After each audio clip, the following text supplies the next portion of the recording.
Hey guys, Harsh here and welcome back to Technolobe.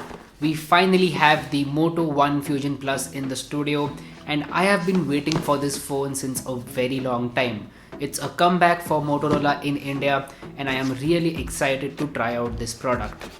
Let's quickly go ahead and unbox this phone and let's see what all do we get inside.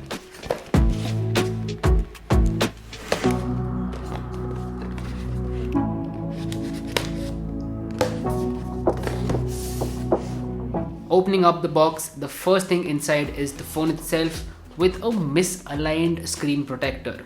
I really don't like this sloppy work. Someone at Moto did not do their job properly and this is the result, a misaligned screen protector. Anyway, let's keep the phone aside for a moment and let's move on. The next thing inside the box is the SIM ejector tool.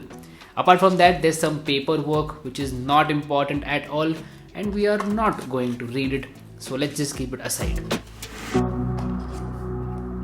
Next up, there is an 18-watt power brick inside this phone. So yes, you do get a fast charger inside the box. It's not the highest watts out there, but still this phone supports fast charging and the fast charger is provided in the box itself.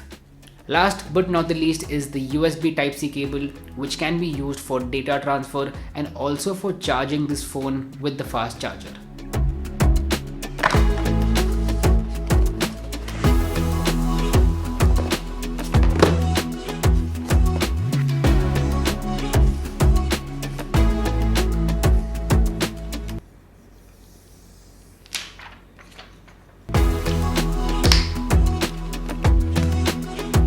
Now let's get back to the phone. I've got the Moto One Fusion Plus in this beautiful white color and it looks absolutely stunning.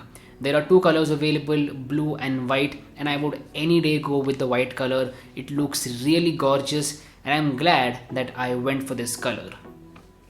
So that was the unboxing experience. Now let me go ahead and quickly set up the device.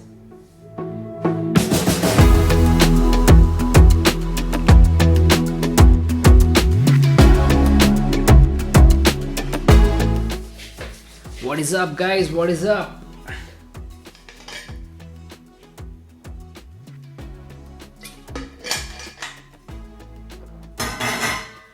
So here we go. This is the Moto One Fusion Plus. I set it up, put my SIM card in it and I've been using it for about 3 hours now.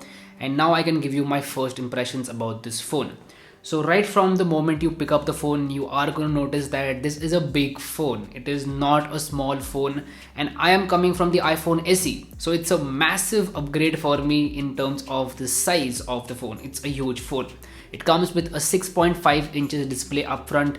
The display is full HD plus and it is an IPS LCD panel. Now this phone has a 60 Hz refresh rate, does not have a 120 Hz refresh rate like the Poco X2, but this phone supports HDR10. So it has support for HDR10 and that I think is a very important feature if you watch a lot of content on your phone.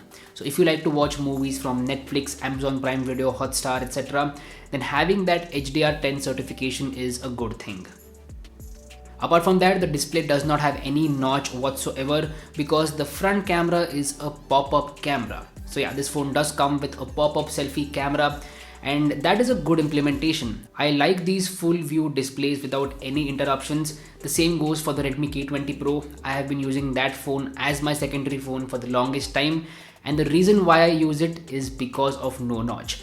So the no notch feature, the full screen display gets a big fat thumbs up from my side. Alright, now let's go ahead and talk about what lies under the hood. This phone comes with a Snapdragon 730G processor with 6GB of RAM and 128GB of internal storage. You can also expand the storage via a micro SD card slot, but you will have to sacrifice a SIM card for that. Yes, this phone has a hybrid SIM card slot solution. It does not have a dedicated SD card slot, but it's good to see that there is a hybrid SIM slot available. When it comes to the battery, the Moto One Fusion Plus comes with a 5000 mAh battery with support for 18-watt fast charging. Snapdragon 730G with 6GB of RAM and 128GB of internal storage with a 5000 mAh battery is a pretty sweet deal, at least on paper. Now I will be testing this phone to its full potential in terms of the performance and also battery life, so stay tuned for those videos. I will play PUBG on this phone as well, and that video will also come. That's why if you haven't yet, hit that red subscribe button below because you don't want to miss those videos. Now one very big strong point with Motorola phones is their software. This phone comes with stock Android, like almost stock Android. There are a couple of Motorola apps here and there, but nothing major, no bloatware whatsoever, a very clean and smooth experience right from Google. So this is Android how it is meant to be, and that is a very big plus point, at least in this price segment. So we have other phones from Xiaomi and Realme which have ads in them, and even Samsung is pushing ads as far as I know.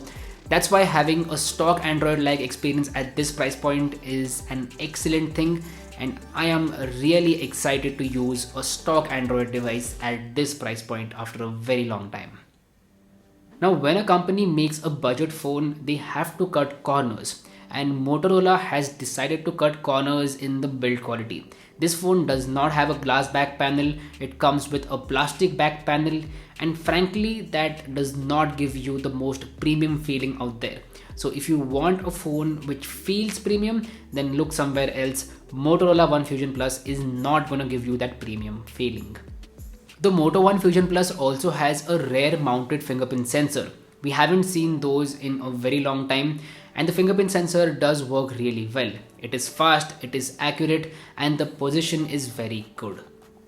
Now let's go ahead and talk about them cameras. So on the rear side you get a quad camera setup, a 64 megapixel primary camera, an 8 megapixel ultra wide angle camera, a 5 megapixel macro camera, and a 2 megapixel depth sensor. As far as first impressions go, the cameras do seem promising. It also comes with a dedicated night mode, which is a very good thing. Now I will be testing out the cameras to their full potential, and I will make a dedicated camera review and also a Gcam video for this phone. So again, if you haven't hit that subscribe button yet, then what are you waiting for? Hit that subscribe button, that bell icon, so that you don't miss any videos on this phone. When it comes to the front side of thing, it comes with a pop-up selfie camera. It's a 16 megapixel shooter, and as far as my first impressions go, the selfie camera also looks really promising. The selfies have a lot of detail in them, and the dynamic range seems decent enough as well. Overall, I am really excited to try out a phone from Motorola after a very long time. As far as my first impressions go, I'm gonna say I am impressed with this phone, and I cannot wait to test out this phone further. So anyway, that's been it. This was the unboxing and first impressions of the Moto One Fusion Plus.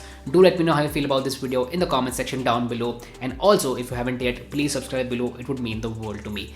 My name is Harsh Punjabi, and I'll see you guys in the next one. Bye bye.